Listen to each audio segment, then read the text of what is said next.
Bonjour à tous, dernier épisode de Demain nous appartient. Notre actualité du jour portera sur Demain nous appartient. Spoiler, Victor est instable, Damien est arrêté par la police. Le retour d'Aurore et Myriam est prévu pour la semaine du lundi 26 février au vendredi 1er mars 2024 dans Demain nous appartient sur TF1. De plus, Jordan et Victor seront dans une mauvaise situation. La police devait arrêter Jordan, Maxime l'élu, en début de semaine du lundi 26 février au vendredi 1er mars 2024 après qu'il ait été le principal suspect du meurtre d'Alban dans Demain nous appartient je suis sur TF1. Au même moment, un invité inattendu arrive chez Raphaël. Il pourrait aussi s'agir de Myriam, Selma Kouchi, l'ancienne compagne de Martin, Franck Monsigny. Entre deux femmes, le torchon a brûlé alors que le couple était censé être normalement en vacances.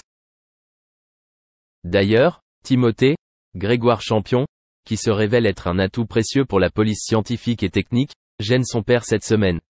Le jeune homme doué doit placer son travail avant les préoccupations familiales. Dans l'affaire du meurtre d'Alban, Roxane, Raphaël Volkoff, va devoir trouver un nouveau témoin. Damien, qui sera aux côtés d'Audrey, Charlotte Gassiot, lors d'une semaine compliquée, dépasse les limites au risque de perdre son emploi. Va-t-il tenter de cacher ou de dissimuler des preuves pour aider Jordan, le fils de sa compagne, à se sortir du pétrin? Actuellement, on ne sait absolument rien de ce complot. La nouvelle semaine d'intenses aventures sétoises emmène également Bruno, Kevin Levy, récemment confronté au danger, vers de nouveaux horizons. S'il se sent confus au début, une rencontre peut lui permettre de clarifier les zones d'ombre de sa vie. Récemment, à ce sujet, Sylvain, Arnaud Henriette, soulignait que Bruno est toujours le seul dans le groupe qu'il formait avec Alexandre Brasseur. Merci d'avoir regardé et à la prochaine vidéo. N'oubliez pas de vous abonner à notre chaîne. En attendant, dites-nous ce que vous en pensez dans la section commentaires ci-dessous. C'est ça.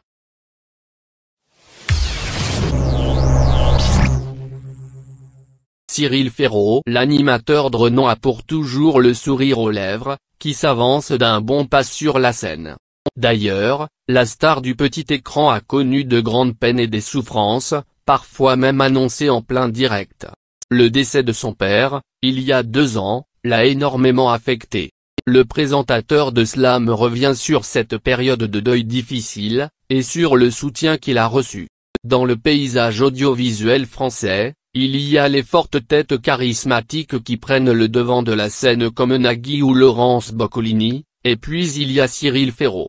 L'animateur de 36 ans s'est immiscé petit à petit dans la vie des Français. Mine de rien, cela fait déjà 13 ans qu'il squatte notre petit écran. Au début de sa carrière, en 2008, Cyril Ferraud présente le Loto sur France 2. Avec sa belle gueule et son style de gendre idéal, il se fait très vite repérer. On lui confie l'année suivante le jeu de 17h Slam.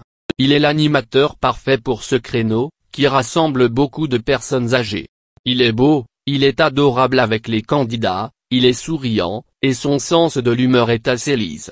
C'est un carton total, avec environ 1,4 million de téléspectateurs par émission, du lundi au vendredi.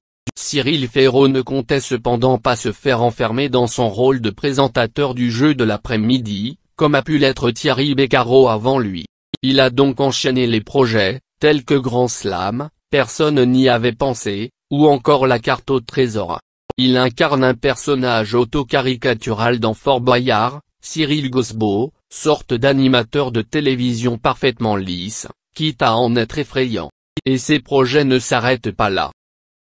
Le projet de grande envergure de Cyril Ferraud fut Parabole, toujours sur France 2. Ce programme court suivait les athlètes qualifiés pour les Jeux paralympiques, sous forme de portraits. Ce fut un véritable succès, tant au point de vue des critiques télé que du public, nombreux au rendez-vous. S'il fallait